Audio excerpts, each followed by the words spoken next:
Rohini sector 20 स्थित गौ चिकित्सालय में पहुंचे महादेव के उपासक सगुन वशिष्ठ। सगुन वशिष्ठ ने वहां गौ चिकित्सालय पहुंचकर गौ सेवा की, साथ ही साथ वहां पर उपचार के लिए आए गौवंशों का भी हाल जाना।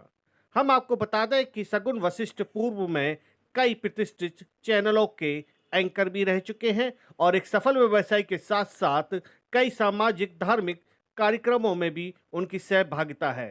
सगुन वशिष्ठ इस समय महादेव के उपासक बनकर गांव-गांव जाकर लोगों को महादेव की सही विधि विधान से पूजा करने का तरीका बता रहे हैं और वहीं के शिवालयों में बिना जात पात और बिना छुआछात के सभी लोगों से पूजा करवा रहे हैं और साथ ही शिवलिंग की जो अनुभूति होती है महादेव की, वो वहाँ के गांव के लोगों को करा रहे हैं।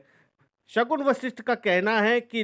कई लोगों को अभी तक महादेव के बारे में सही तरीके से पूजा करना कैसे आता है वो अब तक पता नहीं है, इसीलिए वे गांव-गांव जाकर ही वहां पर जो विधि विधान से पूजा पाठ होती है महादेव की, उसको वहां के लोगों से करवा रहे हैं। साथ ही शगुन वशिष्ठ का कहना है कि जो गौवंश है, हमारे जो गौ माता हैं, उनको उनके लिए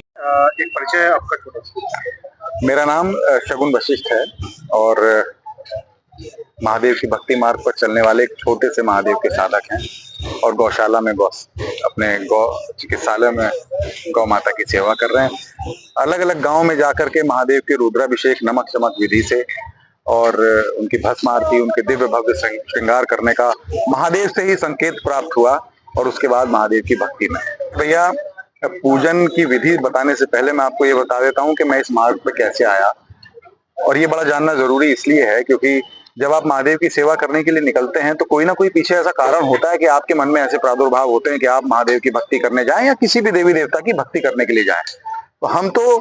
महादेव के एक स्वप्न में दर्शन के बाद, उनसे प्राप्त आदेश के बाद हम गांव देहात के मंदिरों में जाकर के महादेव का पूजन करते हैं। गांव देहात के मंदिरों को हमने इसलिए चुना क्योंकि हमने जो स्वप्न में देखा था, महादेव हमें एक गांव के मंदिर में लेके गए, वहां अपना रुद्राभिषेक उन्होंने हमसे कराया और अंतर ध्यान हो गए। तो हमको ये लगा कि उन्होंने हमें यही संकेत दिया कि तुम जाओ ऐसे दूर दराज के क्षेत्रों में जहां लोगों को महादेव के पूजन की विधि ना मालूम हो, जहां पूजन करना ना आता हो या किसी ने ऐसा पूजन देखा ना हो। क्योंकि आजकल लोग वीआईपी कल्चर से बहुत दुखी हैं। बड़े बड़े धर्मालयों में, बड़े बड़े ज्योतिर्लिंगों पर या धार्मिक स्थलों पर जाते तो वहां वीआईपी कल्चर से दुखी हो जाते। महाकाल की भस्मारती देखने का मन है लेकिन जा नहीं पा रहे हैं, सामर्थ्य नहीं है, जाने का मन नहीं है या जाने का विचार नहीं आया। तो हम क्या करते हैं, हम अपने पूजन विधि में ही महादेव की भस्म आरती उसी गांव में रहकर, उसी गांव के शिवालय में, जिस गांव के शिवालय में बचपन व्यक्ति का बीता हो, किशोरावस्था बीती हो, युवावस्था बीती हो और अब वानप्रस्थ की तरफ चलने वाली अवस्था भी आ गई हो, हम उसी शिवालय में उनको महादेव का नमक चमक से रुद्राभिषेक, महादेव के दिव्य भव्य अद्भुत श्रृंगार, हमारे अभी पूजन में 5 प्रकार के श्रृंगार हम करते हैं। भस्म से करते हैं, चंदन से करते हैं, भांग से करते हैं, रुद्राक्ष से करते हैं, उसके बाद संपूर्ण श्रृंगार हम फूलों से करते हैं। तो वो महादेव को अनुभूति हम उनके शिवालय में, उनके गांव में ही अनुभूति कराते हैं और ऐसा आदेश, ऐसी कृपा, ऐसी अनुकंपा, ऐसी आज्ञा हमें महादेव से प्राप्त होती है।